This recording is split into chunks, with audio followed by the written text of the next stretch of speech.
Abrimos la palabra de Dios. Habíamos dado comienzo a la carta del apóstol Pablo a los filipenses. Hicimos la introducción el mes pasado. Para los que no estuvieron, está en la lista de reproducción, igual que es donde se van anexando cuando hacemos alguna serie, para que sea más fácil acceder.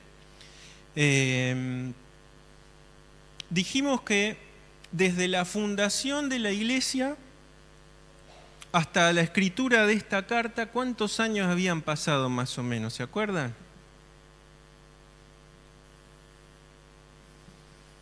Pablo escribe ¿en qué año? Las cartas de del primer encarcelamiento. ¿En qué año fueron? Entre el 60 y el 62. Se cree que esta fue la última carta de esas que escribió, por el tenor de las cartas, que él ya sabía que iba a ser posiblemente puesto en libertad, así que lo más probable es que en el 62 haya escrito, ¿sí? Se cree que más o menos 12 años pasaron desde la fundación, ¿se acuerdan? Desde que él cruza Europa por la visión de ese varón macedonio, y lo reciben con pompas y aplausos. ¿Se acuerda? El grupito era él, Silas, Timoteo y el médico y Lucas, sí, eran 4. Pero Silas y él caen en prisión, no se sabe por qué zafaron los otros 2, pero zafaron. Y así comienza, con gran tribulación, comienza el ministerio y esa iglesia. Y con personas de estratos sociales completamente distintos. Porque uno que es un centurión, ¿sí? Ojalá hubiese sido un centurión, era un carcelero. O sea, de entre los rangos romanos era uno de los más bajos, ¿sí? Y también una mujer que era noble, por lo que se lee, y tenía una pyme, que era Lidia, y era vendedora de púrpura, ¿sí? ¿Se acuerdan que esos tintes rojos eran para personas que tenían alto poder adquisitivo y a veces alto rango, ¿sí? Así que fíjense, qué distinto, ¿no? En 12 años, ¿qué creen que le pasó a esta iglesia? Bueno, sufre obviamente tribulación, pero por la gracia de Dios esta iglesia crece. Y no solo que crece, sino que en número, sino también es una iglesia de ejemplo, crece en amor, en unidad, y ya vamos a comenzar entonces a poder leer el primer capítulo.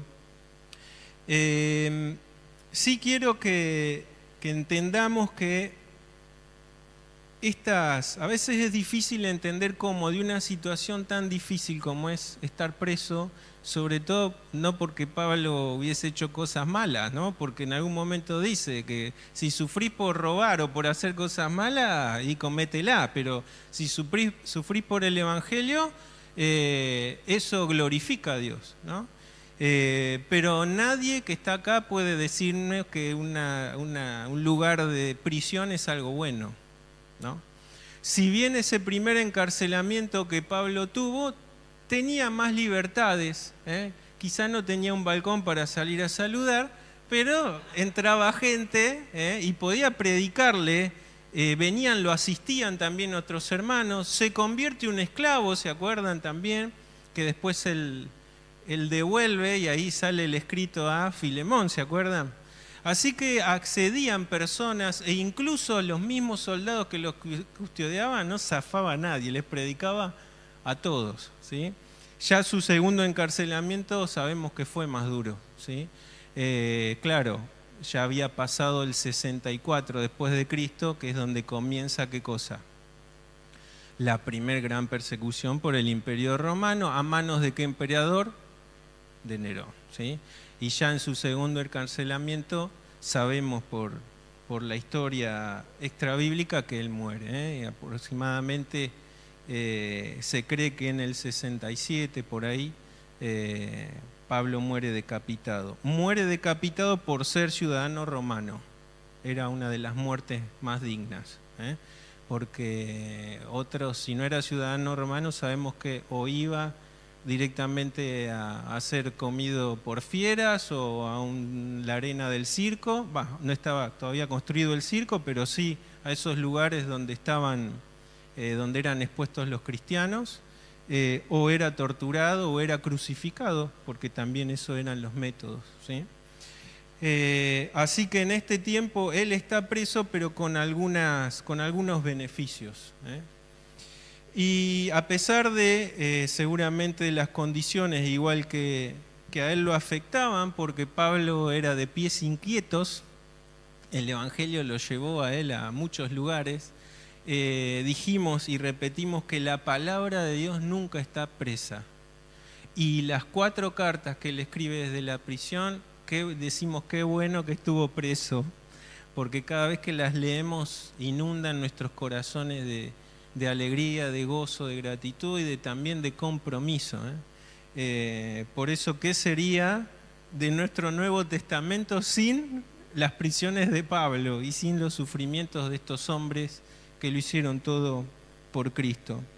El primer capítulo no lo voy a leer yo, lo vamos a escuchar en la Biblia dramatizada. Es otra versión, pero vayan siguiendo la lectura. Vamos a escuchar todo el primer capítulo, no lo vamos a analizar obviamente todo hoy, y después vamos a empezar a tocar algunos puntitos, ¿sí? Lu, cuando quieras. Saludos de Pablo y de Timoteo, esclavos de Cristo Jesús. Yo, Pablo, escribo esta carta a todo el pueblo santo de Dios en Filipos, que pertenece a Cristo Jesús, incluidos los ancianos gobernantes y los diáconos. Que Dios nuestro Padre y el Señor Jesucristo les den gracia y paz. Cada vez que pienso en ustedes, le doy gracias a mi Dios. Siempre que oro, pido por todos ustedes con alegría, porque han colaborado conmigo en dar a conocer la buena noticia acerca de Cristo desde el momento que la escucharon por primera vez hasta ahora. Y estoy seguro de que Dios, quien comenzó la buena obra en ustedes, la continuará hasta que quede completamente terminada el día que Cristo Jesús vuelva. Está bien que sienta estas cosas por todos ustedes, porque ocupan un lugar especial en mi corazón. Participan conmigo del favor especial de Dios, tanto en mi prisión como al defender y confirmar la verdad de la buena noticia.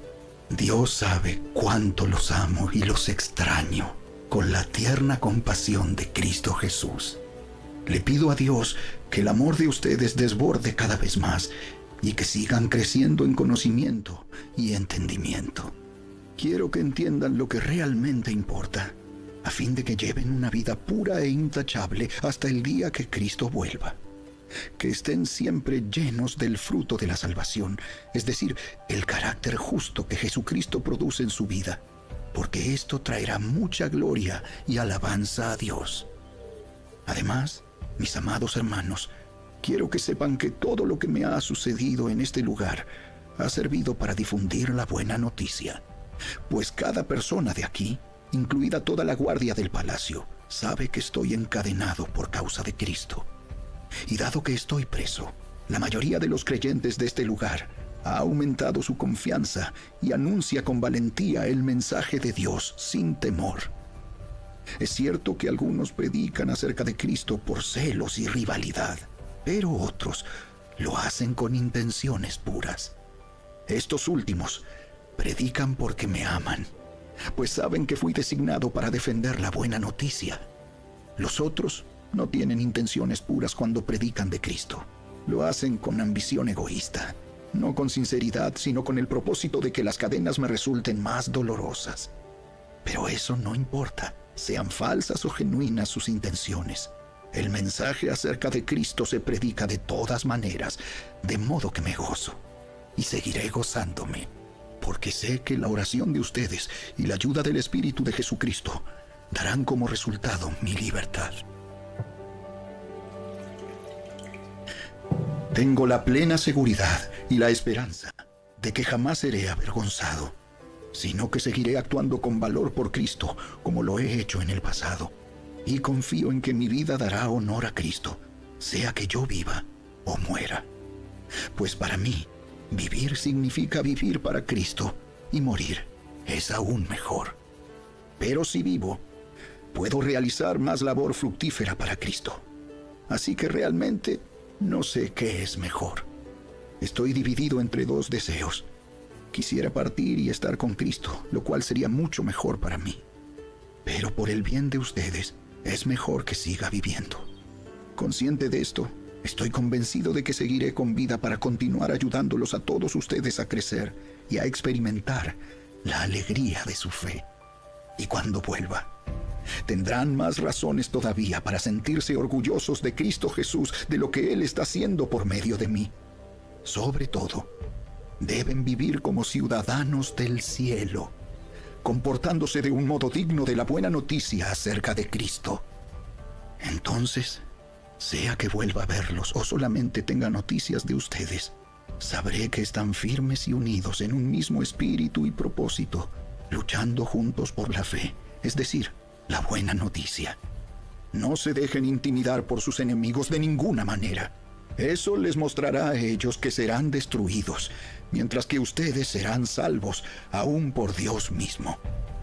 Pues a ustedes se les dio no solo el privilegio de confiar en Cristo, sino también el privilegio de sufrir por Él. Estamos juntos en esta lucha. Ustedes han visto mi lucha en el pasado y saben que aún no ha terminado.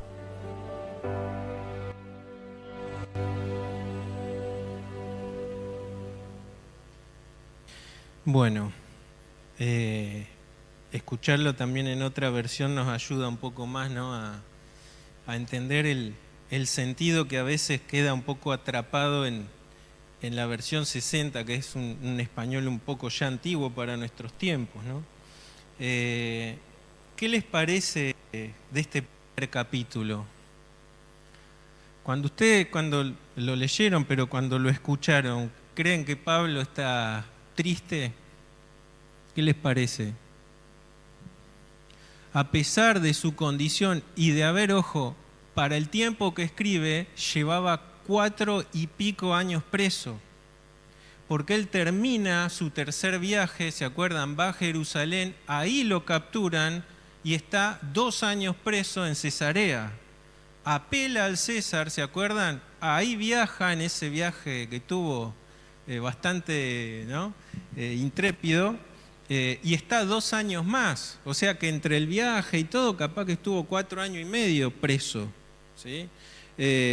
Sin embargo, llevando 4 y pico años preso, él tiene gozo.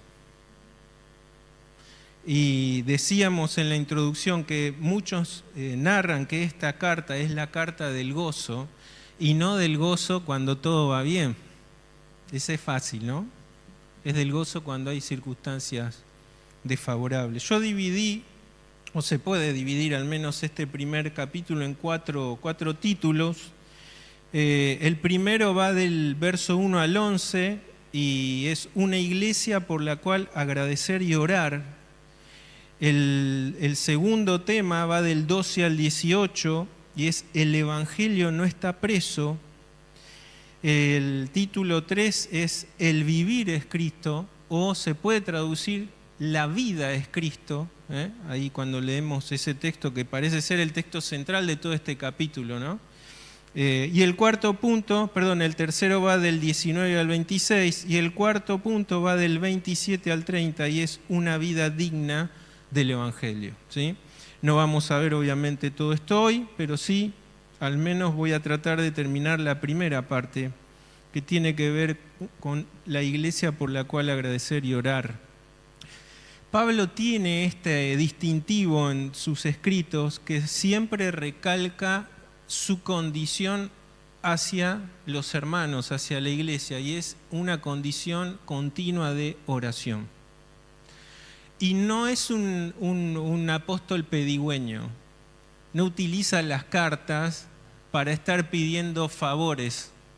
No sé si ustedes ven y analizan los escritos de Pablo, él siempre, todo lo contrario, está abogando por esa iglesia a pesar de sus circunstancias difíciles.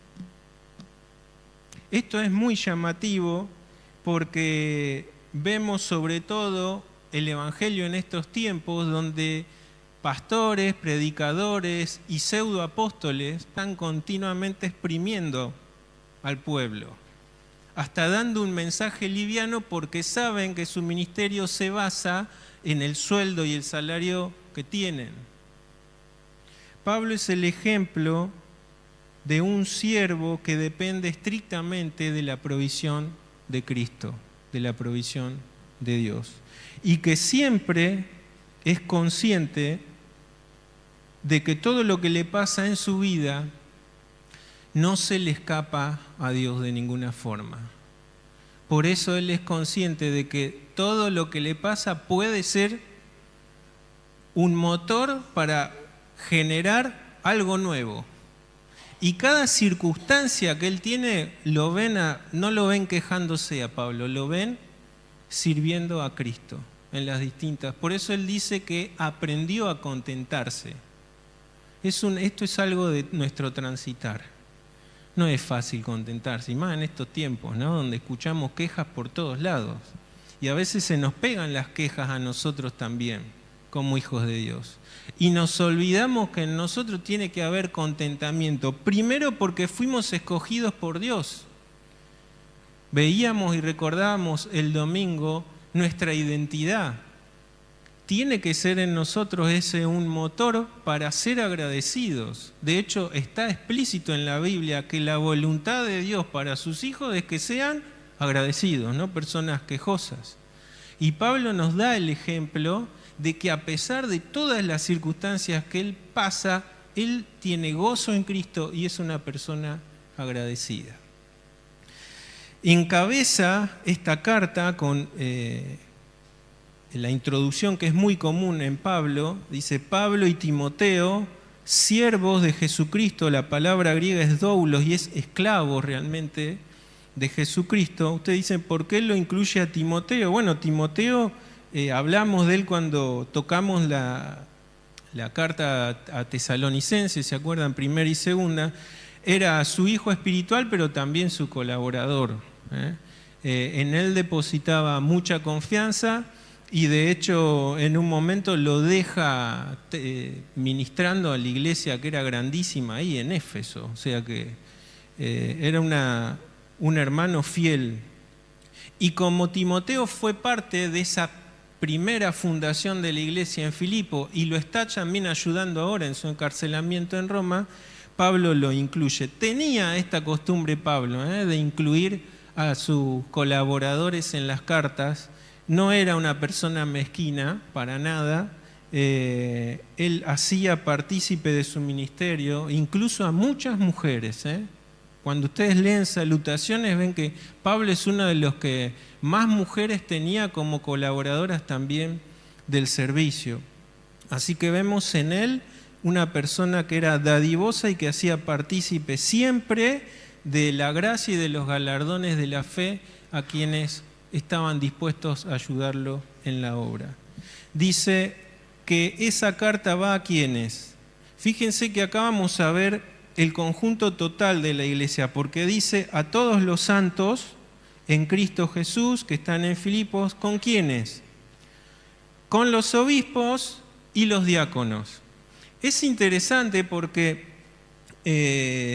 no es común que Pablo incluya las categorías, entre comillas, de servicio en la iglesia.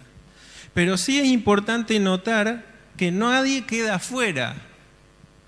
Hay tiempos en el transcurso de la historia cristiana donde esa división, ¿sí?, entre esos sacerdotes, entre comillas, y los laicos, marcaban una gran diferencia. Y los supuestos sacerdotes tenían todo el derecho de retener los escritos bíblicos aún. La palabra de Dios continuamente nos dice que la palabra que Dios dejó establecida es para todos. Y Pablo acá incluye para decir, acá no hay favoritismo, no es que las palabras se las reservan autoridades que tienen títulos de, no, la palabra de Dios es para todas, para todos y todas dirían hoy, ¿no? Sin distinción de nada. Claro, a algunos les pegaría un poco más que a otros, no importa. Si la palabra de Dios es eso, al fin y al cabo, cuando dice que es una espada, es para discernir, es decir, para cortar y sacar lo que nosotros hay que sacar. La palabra obispo significa epi es sobre y copeo es mirar o vigilar. Se traduce a veces los sobrevedores, los que están parados, como el pastor hacía, se paraba en un lugar alto y ¿qué hacía? Observaba ¿qué cosa? Y las ovejas. De un lugar bajo, ¿qué podía observar? Alguna se le iba a piantar, ¿no? Si alguna estaba en peligro o si estaban por comer incluso, porque esta era tarea del pastor, ver que comieran buenos pastos. Había pastos que eran tóxicos. Entonces, episcopo es sobre ver. Es la posibilidad de poder ver qué era lo que estaba pasando en la grey. Y nosotros sabemos que tanto ancianos como obispos, como a veces pastores, se refieren a la misma condición en el ministerio, ¿sí? Son los que Dios puso para poder sobrever. Pero también está la categoría acá de diáconos. La palabra diácono ahí es una transliteración, es diáconos en el griego, así que se usa la misma palabra. Y en un sentido, ustedes cuando ven la Biblia, ven que todos somos diáconos. Por ejemplo, vamos a buscar ahí un texto, a ver si lo anoté. Mateo 20, 26, dice, mas entre vosotros, está hablando Jesús a sus discípulos, no será así, sino que el que quiera hacerse grande entre vosotros será vuestro diáconos, es la palabra griega ahí. ¿Sí? Fíjense que ahí se traduce servidor. ¿Qué es lo que significa esta palabra? Significa ministro, siervo o asistente. Ahora, Pablo la distingue de la primera palabra que él pone, Pablo y Timoteo, siervos de Jesucristo. Ahí es doulos. ¿Por qué distingue la palabra? Porque doulos es la relación de un siervo con respecto a su señor. Y diáconos es la relación de un siervo con relación a su ministerio. Y ustedes van a ver que esas palabras cada tanto se van alternando, pero cuando se refiere a siervo de Jesucristo es esclavo de Jesucristo. Está en relación a alguien que es su Señor. Por eso Cristo es nuestro Señor y además nosotros somos siervos todos en el ministerio. No escapamos a lo que Jesús les dijo y en la última cena lo graficó de qué forma el Señor Jesús, ¿se acuerdan? Él mismo, Jesús, se hace también ¿qué? Siervo. Y dice, ustedes dicen que yo soy el Señor y lo soy. Pero si yo que soy el Señor les lavé los pies, ¿qué tienen que hacer ustedes? Lavarse los pies unos a otros. En ese sentido, todos somos diáconos unos de otros. Somos siervos. Ahora, a lo largo también de la historia, apareció un ministerio específico. Ya vimos que había un ministerio que era del obispo o del anciano o los ancianos, y también hay un ministerio distinguido de los diáconos como un ministerio especial. Y ahí, por ejemplo, no lo vamos a leer, pero la cita está en 1 Timoteo 3:8 y 3:12, donde Pablo le dice a Timoteo, mirá, no escojas a ancianos y a diáconos que no cumplan con estos requisitos. La mayoría, por no decir todos, son requisitos concernientes a la moral cristiana más que al conocimiento. A veces nosotros ponderamos, este sabe mucho, está para hacer tal cosa. El conocimiento por sí solo, de hecho, hasta te puede envanecer. Lo importante es la moral cristiana, el ejemplo que nosotros damos de Cristo a los demás. Y no era solo algo que correspondía a varones o a hombres, sino también mujeres. Las mujeres también podían tener esta categoría de servicio que era de diáconos. Y ahí lo vemos, por ejemplo, en Romanos 16:1, si lo podemos buscar ese texto, que no me lo acuerdo. Dice, os recomiendo además nuestra hermana Febe, la cual es diaconisa en la iglesia en Cencrea. Es muy importante ver esto también, que esto fue algo contracultura. Las mujeres, excepto unas mujeres muy específicas en Roma que se encargaban de mantener la llama y que tenían que ser 30 años vírgenes, eran las únicas que tenían privilegios en la cultura romana. De hecho, si rompían su virginidad en esos 30 años, las enterraban vivas. ¿Sí? Pero eran mujeres que tenían ciertos cargos importantes y hasta tenían asientos de privilegio también más tarde en el Coliseo y en algunos lugares, hasta podían administrar también dinero. Pero después la mujer estaba relegada en la cultura romana, ojo, también en la cultura hebrea. Así que el cristianismo cuando llega valoriza a la mujer de una forma para algunos que era inconcebible. Pero esto queda registrado en la palabra de Dios. Como mujeres también participaron arduamente en la obra. Algunas también se menciona que hasta dieron sus vidas por el Evangelio y asistieron a Pablo a riesgo también de sus vidas. Así que entendemos en un concepto general que todos somos diáconos unos de otros. Pero en un concepto específico de ministerio en la iglesia hay obispos y también hay diáconos. Nosotros vemos, por ejemplo, en Hechos, aunque no se los llama diáconos, se escogen hombres, ¿se acuerdan? Había mesas que estaban siendo desatendidas, de viudas que eran de condición judía, pero helenista, o sea, eran griegas, se les llamaba, y claro, había cierta distinción, ¿no? Se favorecía a las que eran judías de pura cepa, vamos a decirlo así, y a estas que quedaron ahí se las desatendía un poco. Bueno, ¿qué dicen los apóstoles? Y no es justo que nosotros no estemos haciendo cargo de esto. Nosotros estamos para la oración, para predicar y enseñar la palabra. Elijan ustedes varones, 7, ¿no? Y ahí da características que tenían que ver de nuevo con esto, lo que hablamos de la moral cristiana, ¿no? Llenos del Espíritu, con buen testimonio, etcétera, etcétera. Y aunque no se nombra que eran diáconos, eran posiblemente los primeros, vamos a decirlo así, que tenían este oficio particular. ¿Que tenía que ver con qué? Con administración. Hoy sería en la iglesia el área de tesorería, por ejemplo, ¿no? Así que bueno, es importante esto distinguirlo y entender que en la medida que una iglesia crecía, también que se mostraban los dones y los ministerios de aquellos que estaban en la iglesia. ¿Por qué? Porque todos fuimos puestos en la iglesia no para estar sentaditos cómodos, sino para trabajar.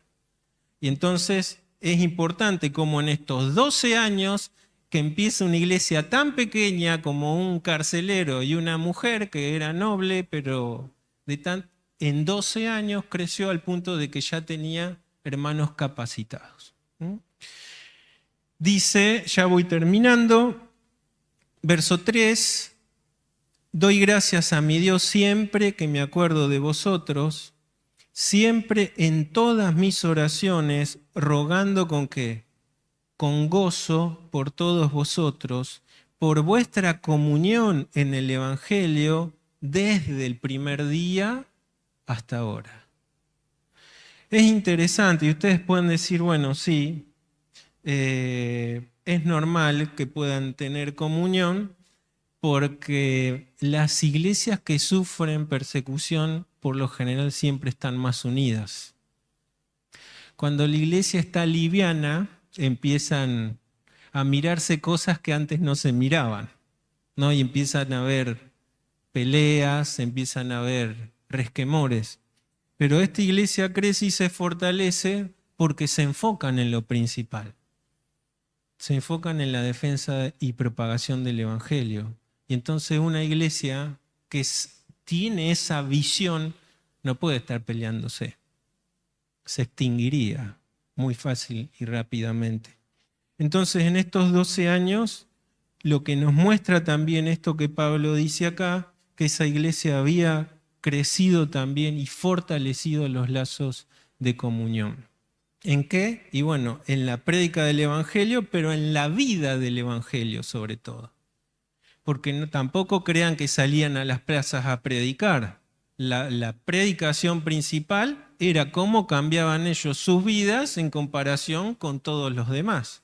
Eso hablaba a los demás. Che, Pedrito iba a prenderle el saumerio al templo a César, ahora no va más al templo a César, antes comía con nosotros, lo sacrificado a los ídolos, y ahora no.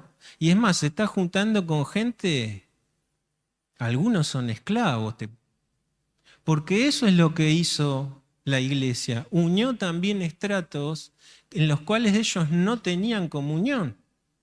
No se juntaba un esclavo con un liberto o con un ciudadano romano libre, normal, nacido. De hecho, hay testimonios de que, por ejemplo, matrimonios, el marido se divorció de su mujer porque encontró a su mujer hablando con una esclava.